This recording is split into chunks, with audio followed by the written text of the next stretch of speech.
Ini eksklusif ya. Dan saya sampaikan tidak di mana-mana termasuk di beberapa media sosial saya. Ini pertama kali. Satu kata untuk Eman Suherman. Karena ele jadi mabok-mabokan. Ini kombucha bukan.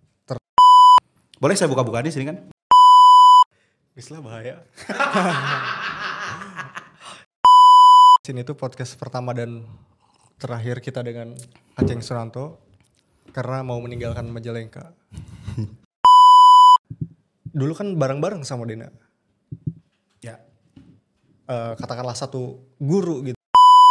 Saya akan menginstruksikan kepada seluruh relawan saya untuk bisa memenangkan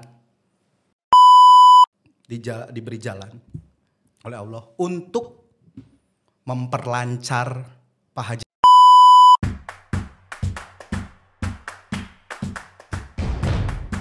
Ji, kita tuh udah kayak calon bupati sebenarnya.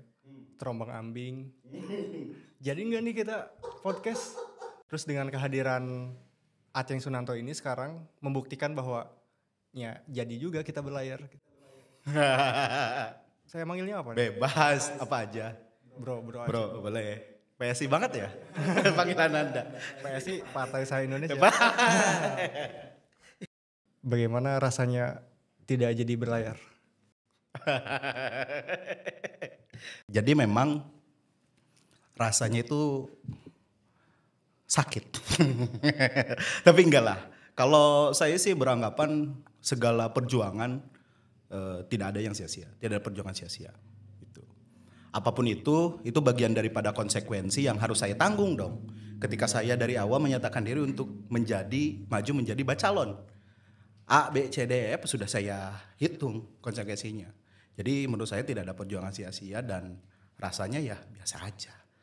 Itu tidak ada yang hal signifikan yang terjadi kepada saya. Enggak ngaruh apa-apa. Nggak ada, sama sekali nggak ada. Di minggu-minggu terakhir tuh sempat mengemuka Imas Aceng gitu. Terus ada juga pertemuan antara Cikijing dengan Ligung. Itu maksudnya gimana? Apakah sempat ada bahasan poros ketiga. Sempat ada bahasan. Cuma memang secara saya sebutnya secara ini tidak ketemu visi misi saya dengan calon bupati yang akan mengusung poros ketiga. Visi misinya tidak ketemu. Akhirnya tidak jadi. Dan yang diuntungkan untuk terjadinya dua poros ini, siapapun itu ya yang diuntungkan, harusnya berterima kasih bro kepada saya. Karena kalau saya maju misal dengan poros ketiga, ada salah satu calon, entah itu A ataupun yang B, itu yang kemudian dirugikan. Betul. Suaranya pecah. Apapun cerita, survei saya bro, di survei terakhir, salah satu lembaga survei nasional itu di angka 5%. Okay. Apapun cerita, berarti 5% rakyat Majalengka menginginkan saya untuk maju. Kan begitu. Ada hubungannya dengan Anies di Jakarta dan Aceng Sunanto di Majalengka. Ya pertama dengan elektabilitas yang tinggi tadi. Untuk sekelas calon wakil bupati. Dan selalu tertinggi kan. Betul. Di atas Dena dan Koko gitu. Siapa tadi? Apa yang sebenarnya terjadi? Apa yang kurang gitu? Mungkin mereka lebih siap. Lebih siap dalam arti? Segala sesuatunya. Kalau saya berprinsip bahwa kalau saya maju, itu maju menang. Kalau maju untuk kalah buat apa bro? Saya pernah kalah. Pernah kalah. Pileg 2019. Dan efeknya, Anda tahu, itu sampai 3 tahun. Kebayang Bung Tom, kebayang kalau sekarang saya nyalon, misal di poros ketiga kemudian saya kalah. Dan ini pilkada loh. Saya pikir efeknya akan lebih jauh daripada itu. Jadi saya pikirkan ke situ. Oleh karena itu, barometer tolak ukurnya adalah visi misi. Bagaimana calon bupati yang kemudian akan berpasangan dengan saya, visi misinya satu firm enggak pemahamannya dengan saya. Okay. Kalau tidak satu firm buat apa? Kan begitu mungkin. Nah gitu. Nah menariknya kan Aceng Sunanto ini pernah deket ke Cijati. Sampai sekarang. Ke PDI. Sampai sekarang. Termasuk Anda ya yang menjodoh-jodohkan ya. Terus juga ada treatment spesial dari Haji Karna yang Betul. sampai mengundang ke kantor, Betul. Ke rumah beliau. ke rumah beliau. Betul. Itu kenapa nggak jadi? Kita ambil hikmah mungkin sesederhana ini. Pak Koko Suyoko lebih pantas. Saya beranggapan seperti itu. Lebih pantas mendampingi Pak Haji Karna dibandingkan saya. Walaupun dari segi survei kan begini mungkin. Kalau survei kan itu survei perorangan. Tapi ketika survei sudah dipasangkan, Hasilnya bisa berbeda. hasilnya bisa berbeda. Walaupun saya tahu kenapa beberapa orang yang secara pribadi surveinya di bawah saya kemudian setelah dipasangkan bisa tinggi, ya saya tahu kenapa. Boleh saya buka-buka di sini kan? Boleh. Oh, iya. Iya gitu. Mungkin mohon maaf ini saya disclaimer, mungkin saya yang nggak tahu ya. Mungkin saya yang nggak tahu ketika satu paslon saya misal 5%, ketika disandingkan dengan Haji Karna misal 37. Ketika disandingkan Aceng dengan Haji Karna jadi 38 misal. Nambahnya segitu. Mungkin saya tidak tahu metode penyandingannya ya. Cuma secara logika secara ini saya atau sepengetahuan saya sebagai orang awam yang tidak mengetahui metode survei, harusnya yang tertinggi dengan yang tertinggi harusnya lebih tinggi dong. Kenapa paling rendah gitu aja. Ya sesederhana mungkin yang paling tingginya yang bayar surveinya mungkin gitu. Pertama daftar ke PDI, Ke PD Perjuangan. terus pindah ke P3. Jadi gini, ada satu hal yang membedakan antara orang yang paham PDI Perjuangan atau yang tidak. Kalau yang nggak paham kan nyebutnya PDIP. Oke. Nah, karena saya pernah menjadi wakil sekretaris DPC PD Perjuangan 2015-2020, jadi saya paham penyebutannya, bro. Termasuk orang salah tadi. Ya enggak, bukan salah. Jadi orang yang di dalam itu, orang yang di internal PD Perjuangan pasti nyebutnya PD Perjuangan. Kalau orang luar pasti nyebutnya PDIP. Jadi enggak ada yang salah juga sih sebenarnya. Gitu. Panjang lah, karena mungkin boleh saya cerita sedikit sejarah. 2010 saya menjadi ketua GMNI dan perintis GMNI di Kabupaten Majalengka. GMNI ini adalah Gerakan Mahasiswa Nasional Indonesia yang berideologikan, berancaskan Pancasila. Yang punya ruh perjuangan juga sama dengan PD Perjuangan. Oleh karena itu kebanyakan mayoritas ex atau alumni-alumni GMNI itu berlabuh partai politiknya ke PDI Perjuangan gitu. Jadi ada historis ideologis gitu. Kita balik lagi ke pilkada. Pilkada. Boleh. Apa yang bakal dilakukan Aceng Sunanto setelah ini gitu? Setelah ini saya akan mempersiapkan diri tentunya karena poin 5% tadi itu menurut saya bekal yang sangat luar biasa. Saya akan mempersiapkan diri untuk lebih banyak lagi bermanfaat bagi masyarakat. Gitu. Saya nggak dulu berbicara 2009. Karena sekalian saya bicarakan, ini eksklusif di sini. Oke. Hanya di sini. Program-program saya tetap berjalan, bro. Makan siang gratis. Tetap berjalan. Papayon? Sampai sekarang. Papayon masih berjalan sampai sekarang. Dan hari ini mungkin 1 minggu atau 2 minggu lagi akan beres. Saya lagi karoseri mobil untuk ambulan gratis. Untuk seluruh masyarakat Kabupaten Majalengka. Banyak orang yang ngomong, alah eta mah cenah hanya untuk kepentingan pilkada. Itu mah untuk kepentingan pilkada. Dan saya omongkan di sini karena ini mungkin nanti akan menjadi sebuah jejak digital ketika besok atau lusa saya menghentikan program-program itu. Tapi kan pertanyaan sieun nyeri hati deui. Loh ngapain? Nggak ada yang sakit hati kalau kita berbuat baik untuk masyarakat. Gitu. Nggak ada itu mah. Memang sudah menjadi karena memang pada waktu kemarin kebetulan rumah makan saya sebelumnya itu bangkrutnya pas saya pilkada. Jadi saya dijieun rumah makan gratis. Okay. Biar serpok kegagalannya kalau bahasa saya nggak ada gitu. Toh nggak bangkrut juga, bermanfaat juga. Jadi bikin rumah makan gratis gitu. Saya bertemu dengan Aceng Sunanto tuh sekitar 3-4 tahun yang lalu lah di rumah salah satu tempat nongkrong kita gitu. Ya walaupun belum kenal pada waktu itu. Tapi yang menarik gini. Jadi kata pertama dari Aceng Sunanto tuh yang saya nilai itu adalah visioner.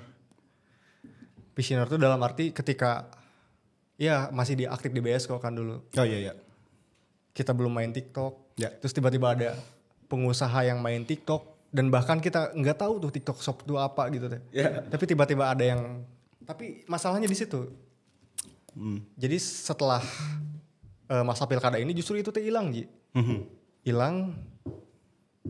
Ya mungkin karena diganti dengan fokusnya tuh ke elit gitu deh. Ya. Bukan ke masyarakat. Ya. Jadi Ating Sunanto itu terlalu sibuk dengan elitis. Bukan ke... Ya. Paham saya. Jadi mungkin saya kasih ini ya. Memang di pilkada kemarin ada dua sisi yang tidak saya munculkan. Yang pertama, sisi pengusaha digital marketing. Ayo, dengar gak puji-pujian saya sebagai pengusaha digital marketing? Karena hanya pengusaha muda, ya kan? Kedua, aktivis. Ayo, ada orang gak yang tahu saya aktivis? Enggak. Kebanyakan. Pengusaha. Nah, dua sisi itu kan memang itu kemudian akhirnya saya akui adalah satu kegagalan saya melakukan branding terhadap diri saya. Gitu. Jadi saya banyak kagok, banyak apa ya disebutnya, bukan kagok. Iya kagok karena saya tidak mau menonjolkan apa pencapaian yang telah saya capai terutama di dunia bisnis. Walaupun betul sampai sekarang bisnis saya mungkin di wilayah 3 Cirebon bahkan Jawa Barat itu kita selalu dapat reward tiap bulan sebagai salah satu seller yang penjualannya terbanyak. Kalau Bung Tommy jam segini ke gudangnya JNT itu mungkin ada sekitar 3 sampai 4 gunung, sekitar 4.000 sampai 5.000 paket sehari. Ini tahadus binikmah ya, bukan sombong. Jadi lebih ke saya mensyukuri atas nikmat saya yang telah diberikan oleh Allah. Dan mudah-mudahan ini menjadi motivasi untuk teman-teman semua. Gitu. Jadi sempat bersyukur sih terjadi gitu. Akhirnya kita mungkin bakal mengenal Ating Sunanto yang dulu lagi. Lebih gitu. Dalam. Ya kita lihat setelah ini ada beberapa program termasuk tadi pagi kebetulan hari ini hari Senin pagi itu memang setiap hari Senin itu jadwal saya mengumpulkan membriefing seluruh tim. Saya bilang ke teman-teman yang ngatur yang ngurus PIC-nya yang ngurus yang tadi gratis-gratis itu untuk melakukan exposure sebesar-besarnya. Karena bagi saya mungkin kalau berbicara exposure ya mohon maaf saya yang paling besar. Karena saya pegang salah satu media besar di Majalengka. Oke, kan begitu. Dengan followers terbanyak di Majalengka. Dengan followers terbanyak. Kalaupun TikTok saya pikir ini juga ada jejak digital ya. TikTokers pertama di Majalengka bisa dikatakan selain Riweuh Mem saya. Karena follower pada waktu itu 2021 saya udah menyentuh 500 juta. Setengah juta. Akunnya masih ada, bisa dilihat Ating Sunanto. Setengah penduduk Majalengka itu. Iya, 504.000 follower. Itu.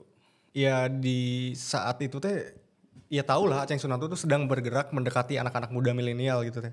Terutama yang di dunia kreatif misalkan anak-anak stand up, NK, Bobby dan lain-lain. Masuk tim saya ya semua. Itu teh sengaja biar jadi tim ses 2024? Tidak sama sekali. Sama sekali. Bahkan bisa dikatakan nanti kalau bisa si NK diundang aja. Tanya aja si NK. Apa saya pernah ngajak? Oke.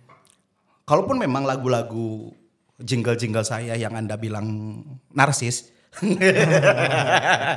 Karena kan admin politik Majalengka kan udah ketahuan Anda.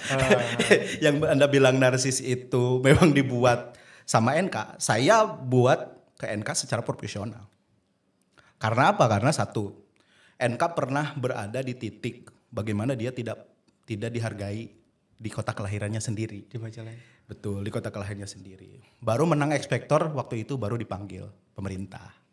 Nah sementara saya datang pada waktu itu untuk ya bro, saya ngerasa lah ketika kita melakukan sebuah kreativitas kemudian tidak diakui atau tidak bahkan tidak dinilai oleh orang, betapa sakit rasanya gitu.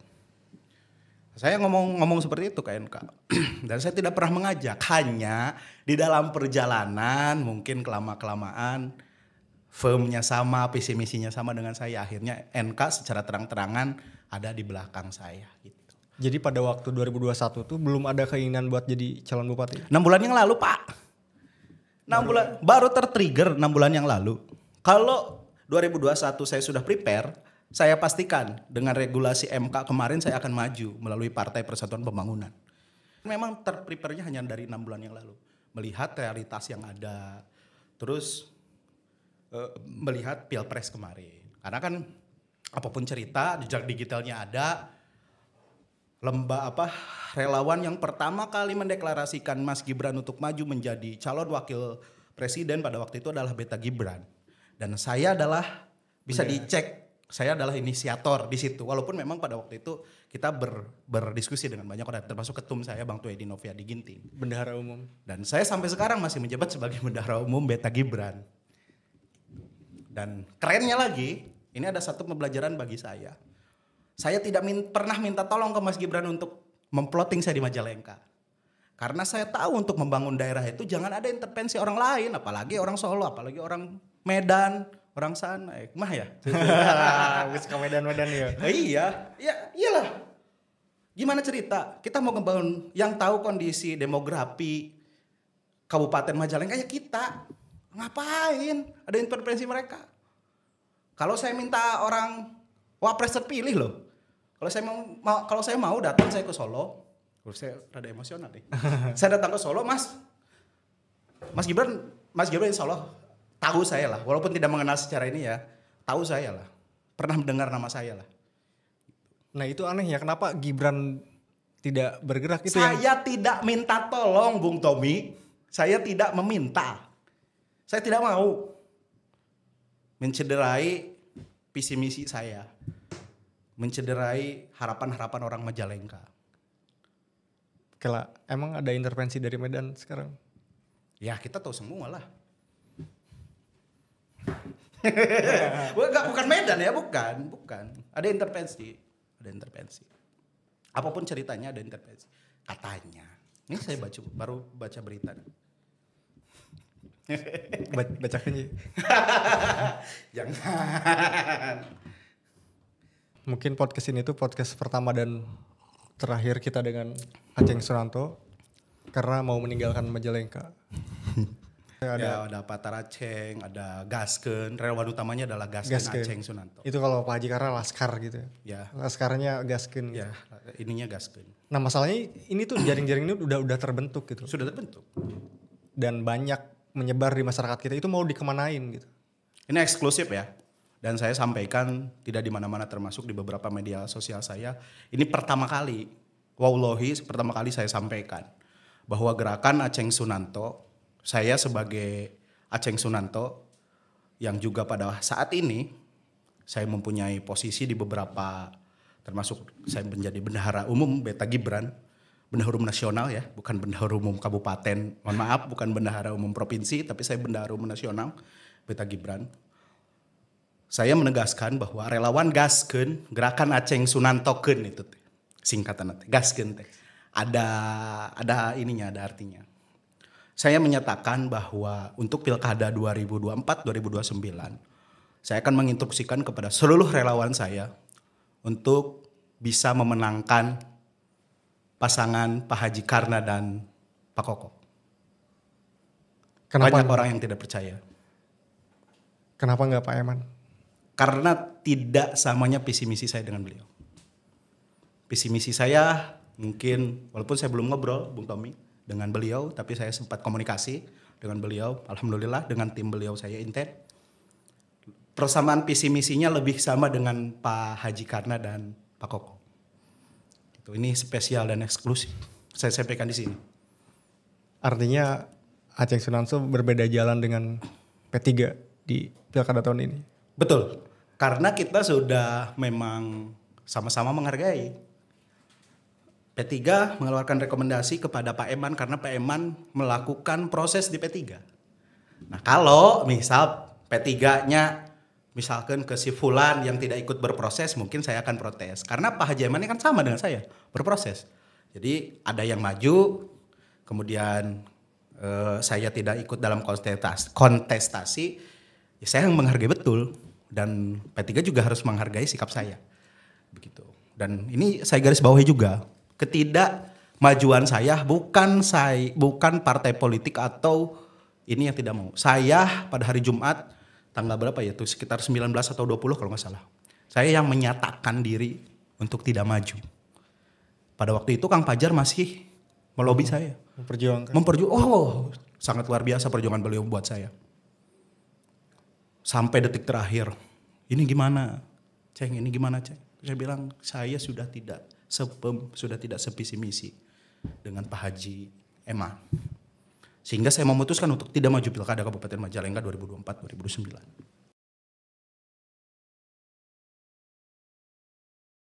Ada satu hal yang tidak saya bisa sebutkan di depan kamera. Tadi kan udah dibukakan bahwa Aceng Sunanto adalah relawan Gibran di 02 dan 02 adalah Kim Plus.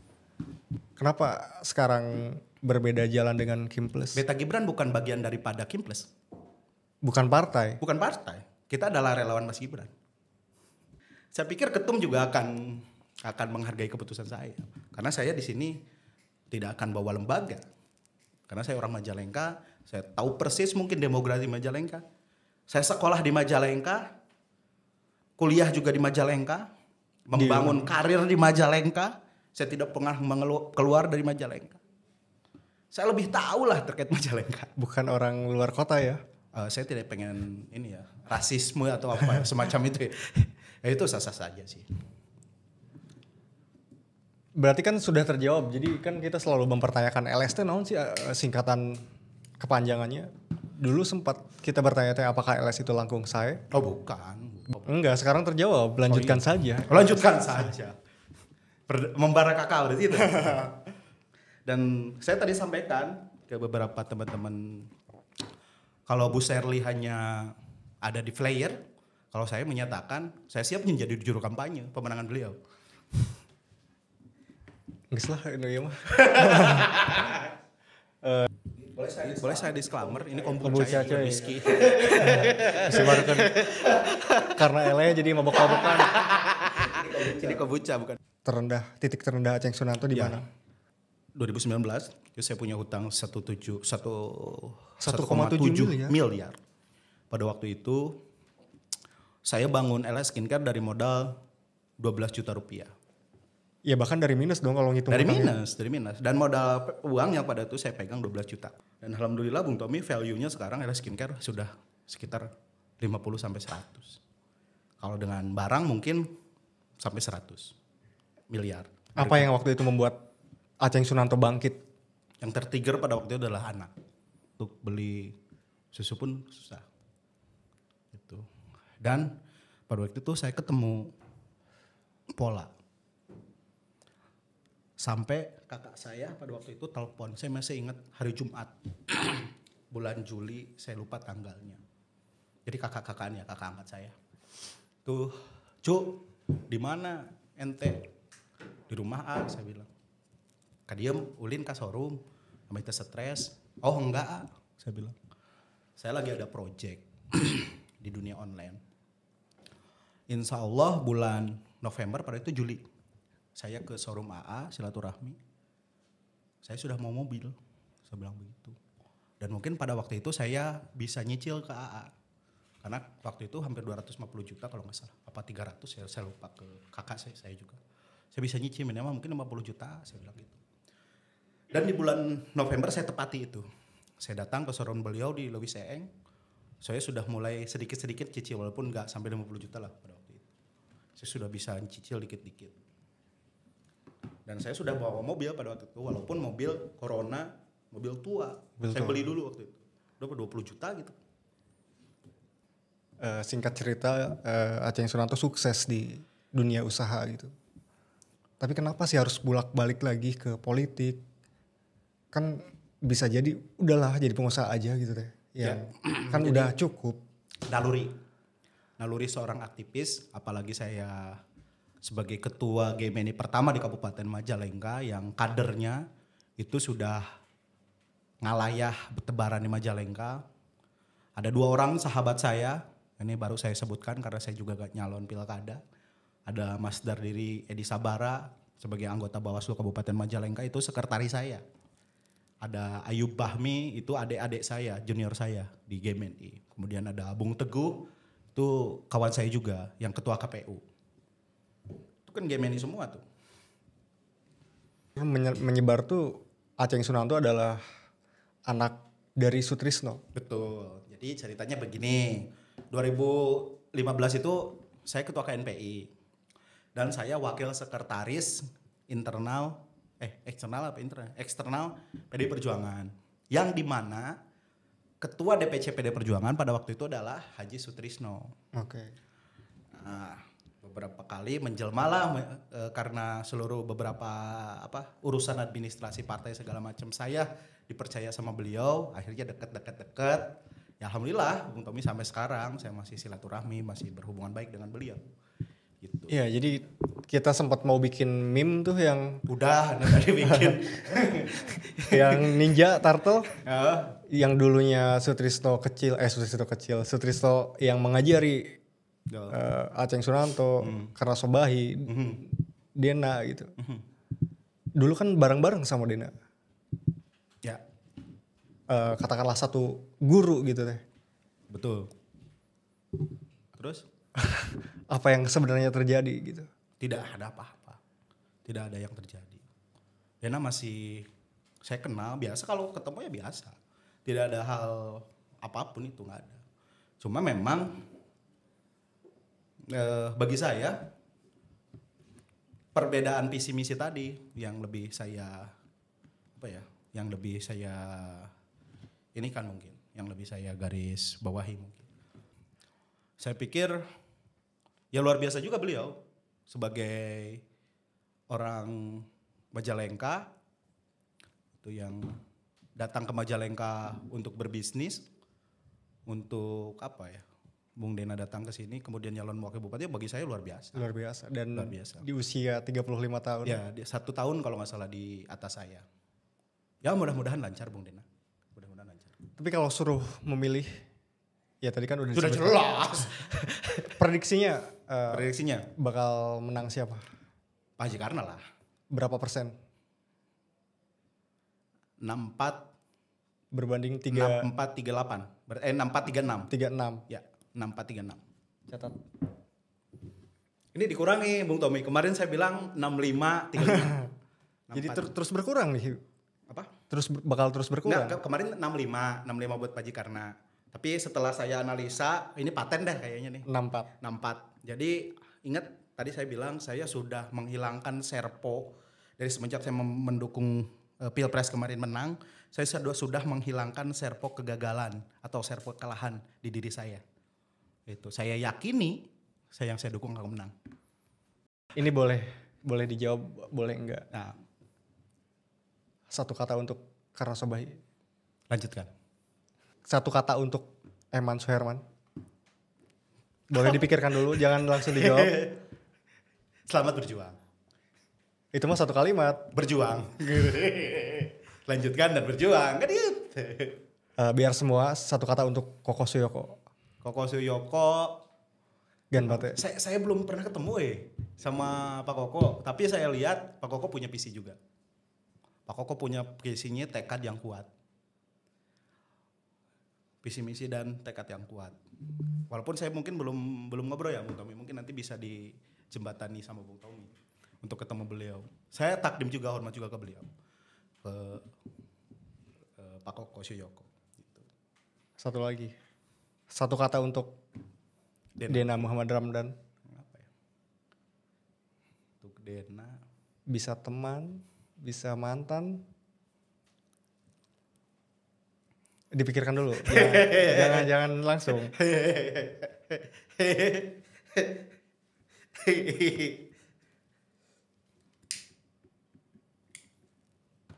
Sama lah dengan Pak Jaiman, berjuang.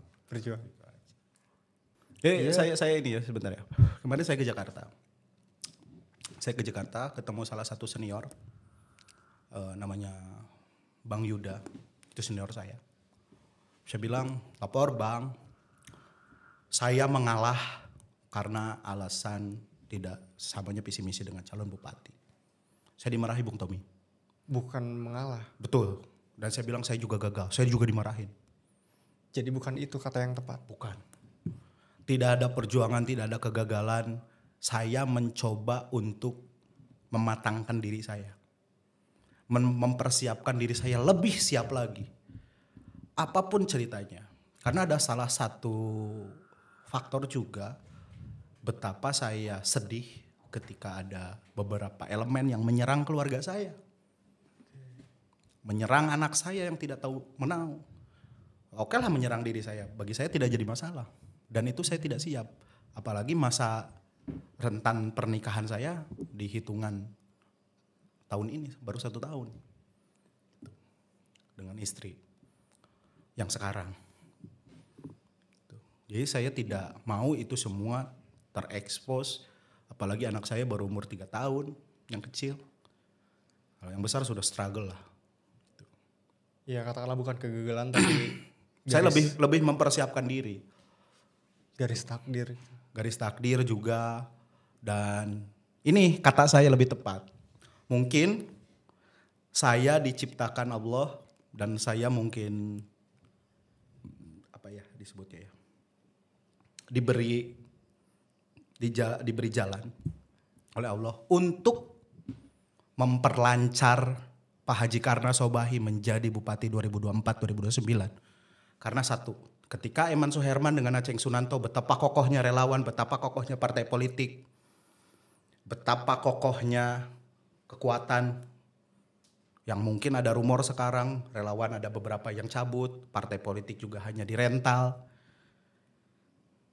Dan ketika saya mengiyakan poros ketiga, betapa sangat mungkin dari dua ini, dari Pak Haji Eman, dari Pak Haji Karna, itu juga beberapa pendukungnya akan lari ke saya bersama Bu Imas mungkin karena rumornya Imas Aceng. PD Perjuangan akan terpecah, begitu juga dengan yang di sebelah, dengan Pak Haji Eman. Dengan adanya saya bahwa publik juga sudah mengetahui begitu mesranya berpelukan sampai menangis Pak Haji Karna dengan Pak Haji Sutrisno di saat deklarasi pada waktu itu. Momen yang langka. Momen yang sangat langka, saya pastikan langka. Saya mengikuti Haji Sutrisno dari tahun 2013. Yang Pak Haji Sutrisno punya prinsip yang kuat, kalau tidak mau dengan sia-sia. Tapi begitu luluh hati beliau, begitu ikhlas saya lihat perjuangan beliau. Sebagai yang mungkin bisa dikatakan anak didiknya, saya takdim atas sikap beliau. Saya menghormati sikap beliau. Oleh karena itu, salah satu indikator kenapa saya menyatakan diri mendukung Haji Karna, karena sikap politik Haji Sutrisno. Begitu. Ada apa bro dengan Haji Sutrisno? Kenapa bisa ada apa dengan Haji Sutrisno? Kenapa bisa tiba-tiba mendukung Karna Sobahi kalau boleh dibocorkan? Ceruk-ceruk PD Perjuangan, ceruk-ceruk beberapa partai itu keambil. Gitu. Begitu dinamisnya pada waktu itu. Hari Minggu saya ingat, berarti tanggal berapa tuh? 23. Karena 24 itu Senin ya. Masih ingat saya 23, Pak Haji Sutrisno nelpon saya. Mohon maaf Pak Haji saya tidak angkat. Karena saya tahu itu akan ngajak salah satunya untuk membahas, mungkin saya tidak tahu ya. Mungkin membahas poros ketiga. Dan Pak Haji Trisno pada waktu itu saya takdim balik kanan ke PD Perjuangan. Memang beliau ada di situ. Dan menyatakan diri mendukung Haji Karna Kapah secara keseluruhan. Dan saya nyatakan juga eksklusif di podcast ini. Dan saya sampaikan tidak di mana-mana. Politik awam gitu. Ya. Rumor yang menyebar teh justru Haji Sutrisno itu nggak mau mendukung Dena. Ketimbang mendukung Dena lebih baik mendukung Karna Sobahi. Itu benar. Kan itu Anda yang ngomong, bukan saya. Sebenarnya sih lebih ke tadi. Kita menganggap bahwa Pak Haji Karna lebih mempunyai visi misi yang jelas untuk Kabupaten Majalengka. Karena Pak Haji Karna gimana pun juga asli orang Majalengka. Begitu juga Kosoyoko, itu aja keluar. Bukannya Kosoyoko orang Jepang. Hanya bekerja di Jepang kan gitu. Ini pilkada. Kalau pilpres beda cerita. Kalau pilgub beda cerita. Ini pilkada. Tentang bagaimana kepedulian, tentang bagaimana orang mempunyai sense of belong, rasa memiliki kepada kabupaten sendiri. Tadi kan kita bilang terakhir, emang mau kemana bro? Mau umroh. Oh, umroh. Mau umroh. Kebetulan besok tanggal 5 September, insya Allah mungkin 12 hari, saya akan melaksanakan ibadah umroh bersama istri. Itu mungkin metode saya untuk mempertebal keimanan saya. Terus biasanya saya melakukan itu untuk merepress ketika saya beberapa bulan sibuk dengan urusan-urusan dunia, katakanlah seperti itu. Ya lebih merepress lagi karena spiritual itu menurut saya sangat penting. Selain emosional. Gitu. Apa pesan yang ingin disampaikan untuk anak muda Majalengka tentang politik? Tentang politik. Apa ya, jangan takut sih kalau yang mau terjun ke dunia politik. Tapi pesan saya, perkuat dulu ekonomi. Karena tadi di awal kita sampaikan bahwa apa yang terjadi kata Bung Tommy. Ada hal yang mengubah tidak ketika Acing tidak jadi? Tidak Pak. Perusahaan saya semakin alhamdulillah lancar-lancar saja. Penjualannya setiap hari terus bertambah. Bahkan ini fakta saya tadi minta ke tim penjualan saya bahwa di rentang waktu 6 bulan terakhir ketika baligo-baligo saya muncul, apalagi di awal sebagai owner LS Skincare, penjualan LS Skincare di Kabupaten Majalengka terjadi kenaikan sekitar 300 sampai 400%. Wah, selain 100% itu. Bukan, yang tadinya nih kalau nggak salah ya, per bulan, kita ngomongnya per bulan. Per bulan itu sebelum saya menyetak banyak baligo saya itu penjualannya sekitaran di angka 5.000 sampai 7.000 pieces. Setelah saya menyatakan maju itu sampai 20.000 sampai 25.000 paket, sorry, paket bukan pieces. Jadi 1 bulan bisa dikatakan untuk Majalengka aja omsetnya 1,5 sampai 2 miliar. Justru bisa lebih maju lagi karena kan sekarang mah udah fokus nggak ngurusin pilkada. Amin. Usaha dulu. Apapun itu, misal mau investasi, mau apa, mau bisnis segala macam. Dan saya lebih sarankan itu untuk bisnisnya yang real bro. Di garis bawahi, bisnisnya bisnis real. Dan punya karyawannya real. Bukan pengusaha proyek atau APBD. Gitu. Supaya tidak terjadi apa-apa. Terima kasih Bung Tommy dan tim atas undangannya. Saya sangat ini podcast pertama dan satu-satunya podcast politik saya. Karena saya tidak akan pernah mau lagi dimanapun. Kecuali Jab mungkin. Ayo orang Jab salah. Kecuali Jab. Ya kalau Jab juga saya paling ngomongin gagasan bisnis. Karena itu lebih menarik kalau menurut saya dibandingkan politik. Karena ini sudah selesai. Dan dengan terjadinya 2 poros kemarin saya anggap Pilkada Majalengka sih sudah selesai. Sudah Raharja jilid 2 ini. Mislah bahaya. Tidak ada yang bahaya. Nanti kita jumpa di episode selanjutnya.